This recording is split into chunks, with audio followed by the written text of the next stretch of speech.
भाजपा नेता और हिमाचल प्रदेश के पूर्व सीएम जयराम ठाकुर ने कहा,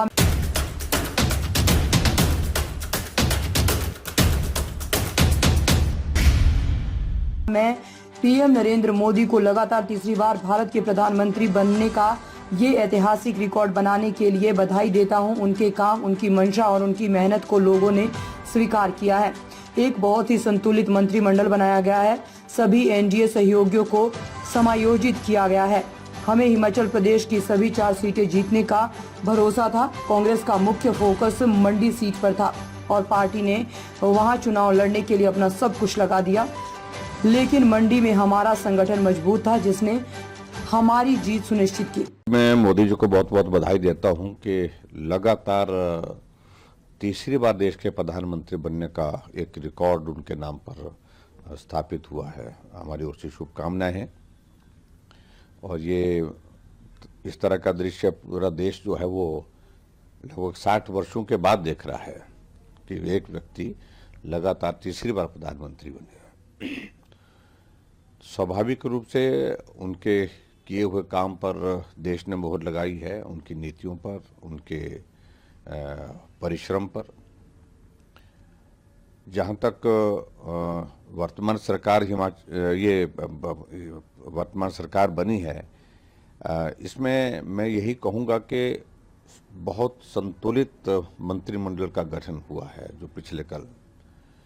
और वैसे भी एक बात को लेकर बड़ा साफ है कि भारतीय जनता पार्टी भले ही चाहे स्पष्ट बहुमत में भी रही, लेकिन उसके बावजूद गठबंधन के धर्म को पूरा निष्ठा के साथ निभाया है। और उस दृष्टि से अब भी इस मंत्रिमंडल के गठन के संदर्भ में अगर हम देखें तो सभी जो गठबंधन के जो हमारे एनडीए के जो पार्टनर है उनको अकोमोडेट किया है और बहुत संतुलित मंत्रिमंडल है और जो प्रेरोगेटिव प्रधानमंत्री का है। और हम हिमाचल के रहने वाले हैं तो हमारे लिए प्रसन्नता का विषय है कि नड्डा जी जो पार्टी के राष्ट्रीय अध्यक्ष के नाते काम कर रहे हैं, उनको मंत्रिमंडल में शामिल किया गया है। मैं नड्डा जी को भी बहुत बहुत बधाई देता हूं और हिमाचल का प्रतिनिधित्व तो मंत्रिमंडल में नड्डा जी के रूप में होगा, इस बात को लेकर के भी हमारे लिए हिमाचल वासियों के लिए प्रसन्नता का विषय है। हिमाचल की जनता ने चारों को जीत दी है। आप मंडी जिला के रहने वाले हैं। मंडी कांगड़ा के बाद दूसरा जिला है जिसमें विधानसभा की सबसे ज्यादा सीटें हैं। ये अटकलें थी कि मंडी लोकसभा भाजपा हार सकती है, लेकिन भाजपा जीत कर आई। देखिए, एक बात तो हम पहले से ही बड़े स्पष्ट थे कि हिमाचल प्रदेश में 4 सीटें पर भारतीय जनता पार्टी जीतेगी।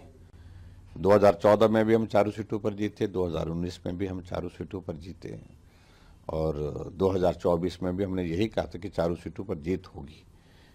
ठीक है, कांग्रेस की ओर से मंडी सीट को ज़्यादा फोकस किया गया था, बहुत गंभीरता से लड़ने की कोशिश भी हुई और उस दृष्टि से मैं कह सकता हूं कि उनके प्रयास में हमने देखा भी कि अगर हिमाचल प्रदेश में अगर लोकसभा की चुनाव की अगर बात कहें तो लड़ी जो सीट उनने पूरी ताकत के साथ लड़ी तो मंडी लड़ी। लेकिन फिर भी उसके बावजूद हमारा संगठन वहाँ मजबूत है और मजबूत संगठन के चलते हमने वहाँ पर जीत हासिल की और मैं इस बात को कह सकता हूँ कि शानदार जीत हमारी वहाँ पर हुई है मंडी में। सर, अगर